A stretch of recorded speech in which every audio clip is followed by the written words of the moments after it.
So, malapit na yung exam mo, pero yung expression mo, hindi ka pa masyadong confident. Nahihirapan ka pang mag-construct or hindi mo alam kung sapat na ba yung mga vocabulary na inaral mo from the past couple of months. So, in this video, I'm going to help you how you will prepare for your expression, paano ka sasagot sa yung expression exam, and ano yung mga dapat mong malaman in preparation for your expressions. By the end of this video, meron ka ng mga informations na magagamit mo for your German A1 exam expression test, and also this will help you how you will pass your expression test. Let's begin. So, ina-expect ko ngayon na nakapagtapos ka na ng iyong German language course and you're only preparing for your expression, right? So, ina-expect ko na meron ka ng German basic knowledge.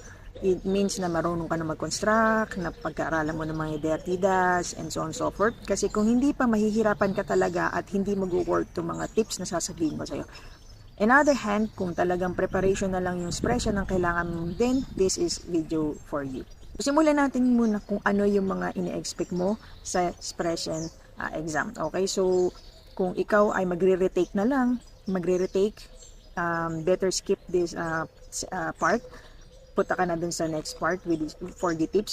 Pero kung ikaw ay magsisimula or first time mo mag-take yung exam, then kailangan malaman mo to. Okay, so sa expression, there are three parts. Okay, the sich vorstellen, the first part. The second part is yung wie fragen, yung mga magtatanong ka ng mga questions and sasagutin mo rin. And the third one is yung command or magre-request ka. Okay? So, mostly imperative ang ginagamit doon. Okay, so sa first one is sich vorstellen, is yung magpapakilala. Madali lang naman yan kasi pwede mo siyang gawa ng script. But don't worry, meron akong sasabihin sa inyong tip on how you will do it and prepare confidently sa inyong expression test. Kaya hintayin mo yung para mamaya. Okay, sa mga tips. So sa sich vorstellen is magpapakilala ka, what's your name, ano yung address mo, ilang taon ka na, ano yung hobby mo, ano yung mga sprache na sasalita mo, no? Yung mga languages na kaya mong salitain. So, actually, this is very bonus lang naman kasi nga, ano na siya, meron siyang script, pwede mo siyang gawing script. Okay? So, mamaya tuturo ko sa iyo. So, dito is, after mo magpakilala, is meron kang makukuha na dalawa or isa or tatlong mga questions from their proofreading, from your proctor or from your Goethe teachers na nag-score sa inyo. So, sabihin ko na kagad yung tip number 1 is dapat alam mo kung ano yung mga sinulat mo, doon sa iyong registration form. Bakit? Kasi doon kanila tatanungin. Okay? For example, hindi mo naman sinabi kung ano yung postleitzahl mo, yung postal code mo, pero tatanungin kanila kasi nakalagay yung sa registration form mo. Okay? Make sure alam mo yung number mo, how to spell your name, your surname, your city, and ano pa, yung languages na sasabihin mo. For example, nagsalita ka ng Waray. Okay, na kaya mong salitain yung Waray, no? Ganon, sinabi mo yun sa iyong pagpapakilala. So, kailangan alam mo siyang i-spelling. Meaning, dapat alam mo talaga kung ano ang proper pronunciation ng mga letters in German. Yung mga umlaute, yung mga etc, mga ganyan. So, alam mo dapat, no? So, yun lang naman yung tanong doon sa expression sa part 1. No? So, kailangan handa ka dyan kasi nung naalala ko, nung sa akin, sinabi ko, this expression, English, Japanish, Tagalog, und ein bisschen Deutsch. So, sabi nila, buchstabieren Sie Japanisch, bitte. So, in-spelling ko siya. So, dapat ready ka. Normally, ang tinatanong dyan, postleitzahl or yung postal code, your number, spell your Nachname or your number. Okay? So, or your city, mga ganyan. So, make sure ready kayo doon pag tinanong kayo. If you've done it right, you deliver properly, and then nasagot mo yung mga tanong, then you will have perfect points sa part 1. Now, we go to the part 2, is yung questions. I call it wie fragen. Is yung wie, was, wo, warum, wenn, wer, mga ganyan. Okay? So, kailangan dito naman kasi makukuha ka ng card. Okay, they're going to be they're going to have like 4 students and 2 teacher. Di-demo nila yan yung umpisa, Zum-Beispiel. Pag narinig mo yung Zum-Beispiel, for example, ganito yung sasabihin mo. Tatanungin mo yung katabi mo and then iikot hanggang sa ikaw na yung tatanungin. Okay? So, question and answer ang magiging tema nila. Okay? So, ngayon, dito sa part 2, kailangan magtatanong ka, hindi ka pa magko-command. For example, pwede kang gumamit ng V-Fragen, yung Was ist dein Hobby, Was ist dein Lieblingsessen, bla bla bla. Wie ist Ihre Name, ganyan, wie ist Ihre Nachname, pero depende yan dun sa card na mabubunot mo. Okay? So, pag nagtanong ka, and then, sasagot hanggang sa umikot. Okay? Ganun yung magiging tema nun. Next is the third part, is yung command or request. Dito tayo nagsasalita ng bite-bite. Okay? Bite-bite, ganyan. Iba yung sa part 2, kasi yung part 2, magtatanong ka lang. Pero dito naman, is magre-request ka. Can you please give me a glass of water? Können Sie bitte mein Handy geben? Mga ganyan-ganyan. Okay? So, yun yun. And, madali lang naman siya kung alam mo yung tip mamaya na may bibigay ko sa iyo. Pag ina-execute mo siya na maayos, then good to go ka na sa iyong expression. Okay? So, doon na tayo, alam mo na, may idea ka na, may information ka na. And tatanungin mo ko bakit pa kasi kailangan yan. Hindi na lang kailangan magpakilala or magbasa, ganun. So, sa expression kasi, dito ina-assess nila on how you will construct ng maayos, basically, basic na level.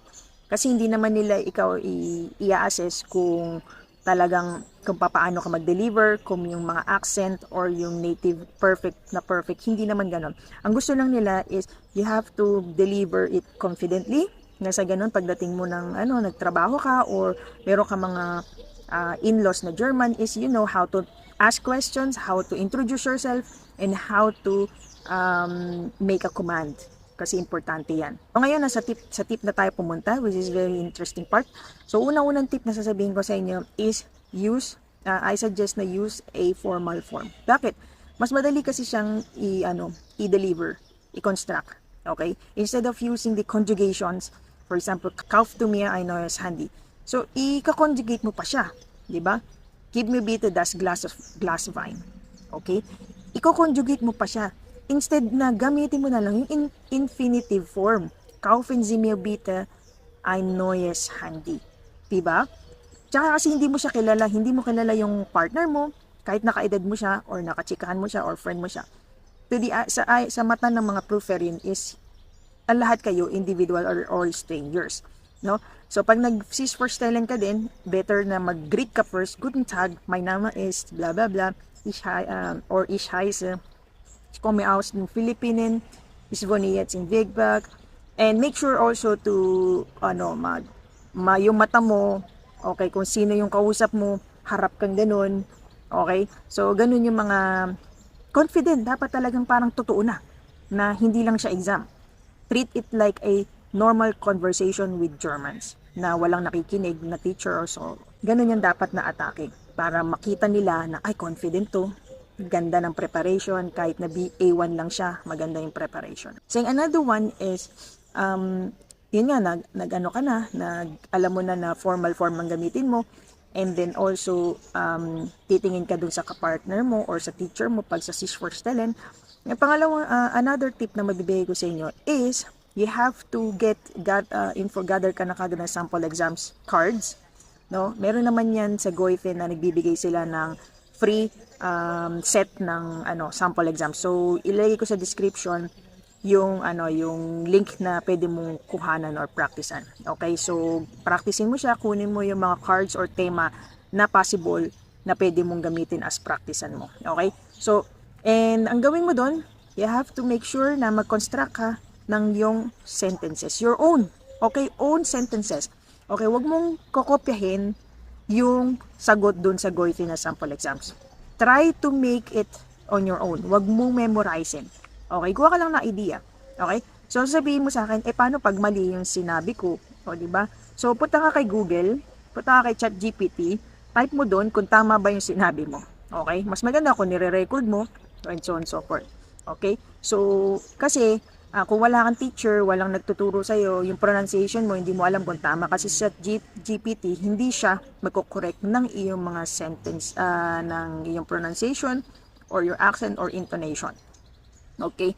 So, yun. Kung hindi mo alam kung tama ba yung sentence structured mo, okay, correct ba siya? Okay, i-chat GPT mo siya or i-google mo. Sa Sa ano natin ngayon, sa generation natin ngayon, lahat AI na. So, pwede mo siyang gawin as your corrector. Correct mo siya. Okay? So, another tip na masasabi ko sa inyo is yung kung hindi ka pa confident talaga, natatakot ka, nahihiya ka, okay? Ito yung lagi ko sinasabi sa mga students ko, or kahit nung wala pa akong course noon, sinasabi ko sa mga students, sa mga naging subscribers ko dito sa YouTube channel, humarap ka sa salamin, and then deliver your script. Deliver deliver mo doon kung ano yung na-construct mong sentence. Okay? For example, nagsisish for spelling ka. Naalala ko noon, ako nagpa-practice ako, nasa banyo ako, na sish for spelling is hi si Sarah, ich komme aus in Philippinen, ich wohne jetzt in Bibel, blah blah blah blah blah blah, ganon. Hanggang sa maging natural na sa akin na magpakilala, hanggang sa hindi siya memorize, kumbaga, naging familiarize na ako doon sa proper construction ng sentence. Okay? Kasi ang hirap sa ating mga Filipino, minsan, aral tayo ng aral, pero hindi natin dine-deliver siya. Hindi natin ina-output. Puro input lang tayo. So, kung hindi mo na-unlock from the very beginning yung magsalita ka, hindi ka nagpa-practice, okay? So, mahihirapan ka talaga pagdating mo sa exam. Kasi hindi mo siya na-unlock doon sa whole month or ilang months kayo nag-aral, hindi ka nagsasalita, puro ka lang sulat.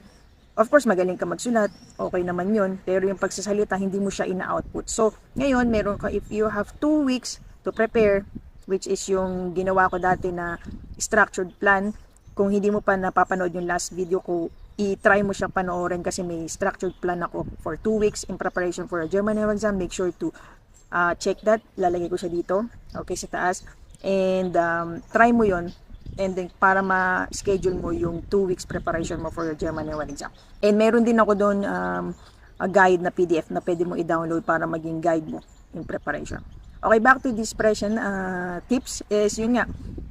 Harap ka sa salamin, nang sa ganun, makita mo na mayroong tao na nakikinig sa'yo. Kasi pag nagsasalita tayo wala tayong nakikita mga tao, is sa tingin natin, yung brain natin, iniisip natin na magaling lang tayo magsalita kasi wala tayong nakikita ng tao. Pero pag nakikita mo yung reflection mo, matatatak siya sa brain mo na yung kung sino yung makikita mo sa exam hall, sa exam room, marirealize ng brain mo, okay, may kaharap ako. Hindi na ako masyado matatakot, but I can deliver it confidently. Try mo yun. Magiging confident ka, makikita mo rin yung expression ng mata mo, kung saan ka tumitingin. Makikita mo din yung how you will express it confidently. Makukorek mo siya. Kaysa yung wala kang reflection na nakikita. Okay? So, napaka-effective niyan. Most of my students, na maganda yung expression nila, iba naka-perfect pa. Dahil sa ganyang sabi nila na nakapagsagot sila ng confidently dahil dun sa tip na ganyan. Okay? So, another tip naman is, dun sa sample exams mo, di ba, meron ka ng mga cards na inipon mo siya and then pinapractice mo siya in front of the camera or in front of the mirror, no? So, ngayon, kailangan gumawa ka ng vocabulary bank. Okay? Na kung saan, magagamit mo siya reserve kapag ka naubusan ka na ng verbs sa iyong exam mismo. Kasi naalala ko noon, nung meron akong kasabayan, yung dalawa kong kasabayan, ginagamit lang nilang na verb is given and machen. Okay, very very common verbs, 2 verbs na lagi nilang ginagamit. So ngayon, nahalataan na ngayon nung teacher namin na, bakit given lang and machen yung ginagamit nila, no? So ang sinabi nung teacher namin, nung papa-exam sa amin is, can you please use another verb? So, pag natapat sa iyo yun na please use another verb, given and machen lang din ang alam mo, mahihirapan ka. Okay? So, ngayon, kailangan gumawa ka ng vocabulary verbs or yung vocabulary bank, okay, list na pwede mong gamitin sa expression. I also have a video then, yung commonly used verbs na pwede mong gamitin sa expression. Make sure to check this here. And nang sa ganon, matry mo, magamit mo, ma-execute mo, and ma-practice mo yon sa iyong expression exam. Okay, so hindi naman siya masyadong mahirap kasi nga gagamit ka naman ng infinitive form and ang gagawin mo doon is, yun nga, ka-practicein mo lang siya depende dun sa tema or sa cards na gagamitin mo. Nga pala, kapag ikaw yung sasagot doon sa iyong round ng part 2 and part 3, kapag tinanong ka or nag-request sa'yo, huwag ka lang sasagot ng yeah o the 9, okay? Kasi wala siya masyadong points. Kailangan dagdagan mo siya ng another pampabulaklak na salita. For example, tinanong ka sa tile 2, möchten Sie einen Kaffee trinken? Okay? Pag tinanong ka, wag ka lang sasagot ng ja o the nein. Okay, dagdagan mo ng konti. Like for example, ja, ich trinke gerne einen Kaffee. Okay? So lagyan mo siya ng konting bulaklak na salita. For example, wag lang naturalist. Nein, ja. Okay? Wag lang na simple word ang sagot mo. Kailangan dagdagan mo siya ng konti. Pwede mo naman siyang ulitin eh. Yung strategy doon, kung ano yung tinanong niya sa'yo, ginamit niyang verb, ulitin mo lang siya into declarative form. Di ba? Patanong niya is, or imperative yung tanong niya, ang deliver niya sa'yo, patanong or pa-command, ulitin mo lang yung verb. Example nga, yan, was ist dein Lieblingsessen? Huwag mo lang sabihin na Apfel. Okay? Mein Lieblingsessen ist blah blah blah. Okay? Dagdagan mo siya. Gawin mo siyang constructive sentence. Okay? Huwag lang yung ja, naturalist, no, nein, ich möchte das nicht. Pwede mo naman sabihin yun. Okay? Pag sinabi niya, trinken Sie ein Bier? Huwag mo lang sabihin na nein. Okay? Sabihin mo is, nein, ich trinke kein Bier. Okay, so dagdagan mo dapat. Wag kasi nakita ko sa pointing system ng Goife is magdadagdag, hindi nila gusto yung isa lang yung sagot mo. Okay, gusto niya na meron kang constructive sentences. Okay, so make sure na isama mo siya sa practice drill mo. And the last one is, sabi ko nga sa inyo, is yung sinabi ko din to sa mga students ko na wag kayong gagamit ng mga tapos yung mata mo, mapapansin mo. Kaya sinabi ko sa inyo na harap ka sa salamin para nang sa ganun makita mo yung expression mo. Kasi yung kadalasan nung nag-online tutorial ako before, sa mga una-una ka pa maging estudyante, is yung mata nila gumaganon-ganon habang nagsasalita. Sa tingin mo, gusto mo ba yun kapag ka nasa Germany ka na tapos kumakausap ka ng boss mo, di ba? So mas maganda, i-practice mo na dito. Kasi mas maganda kung na-deliver mo na maayos sa exam, na confident ka, yung mata mo talaga nakatingin sa teacher mo, dun sa nag-e-score sa'yo, or dun sa kapartner mo, and then you can deliver it without like that. So, sa tingin mo ba, tama yon? Mabibigyan ka ba ng magandang score? Siguro, mabibigyan ka, pero mas maganda kung ma-deliver mo siya in just 2 seconds or 3 seconds na hindi ka gumagamit ng kasi yung at saka ano yun, preposition yun. So, baka ini-expect nila na ginamit mo yung diba? Mamamali ka na kagad. So, try to practice na wag kang gagamit ng ganyan. Okay? So, make sure na eliminate mo yon. Okay? So, kung na-practice mo itong lahat ng mga sinabi ko sa inyo, I assure you na magiging confident ka na at magiging maganda yung grades mo. Okay? So, wag mong isipin, and also one last tip is wag ka mag-overthink about sa Dare Didas, about sa article ba. Okay? Kasi ang article, hindi naman nila talaga masyadong pinipay attention yan. Kasi mas gusto nila makita sa'yo na confident ka, na deliver mo na maayos, and maganda yung tama yung structured ng sentences mo, at yung kumbaga, hindi ka alanganin sa mga sagot mo. Okay? Kung nagkamali ka man sa Dare Didas, ako naalala ko noon, nagkamali ako sa paggamit ng definite article. Paglabas ko, ay naku, mali yung definite article na ginamit ko, imbis na das yung nasabi ko.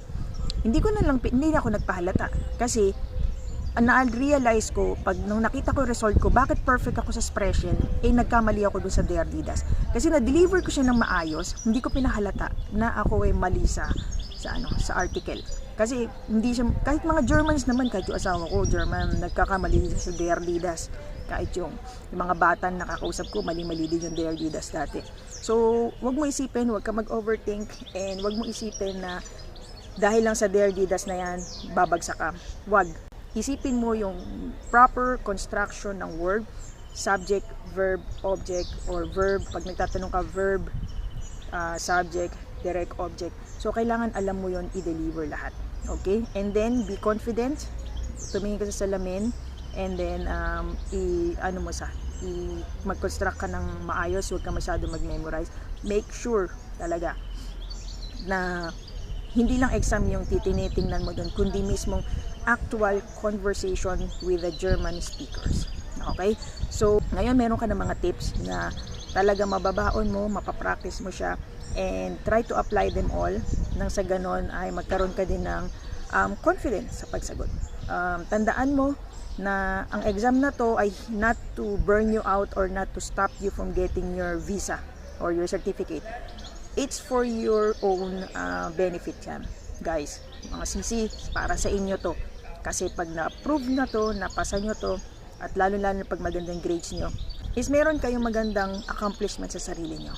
Imagine niyo, German language is one of the hardest language to learn para sa mga Filipino and English speakers. So, pag napasa nyo yun, ang napakagandang accomplishment nyo sa sarili mo. And of course, magiging daan to para makapunta kayo ng Germany, and of course doon nyo na lang i-leverage sa Germany yung German language nyo. Take B1, take A2, and so on and so forth. So, and if you think na need mo pa ng buong preparation for your German A1 exam, make sure to check this video kasi ito yung 14 days na na preparation structured plan on how you will prepare for your German A1 exam, not only expression but in the whole part of the exam. So make sure to check that out.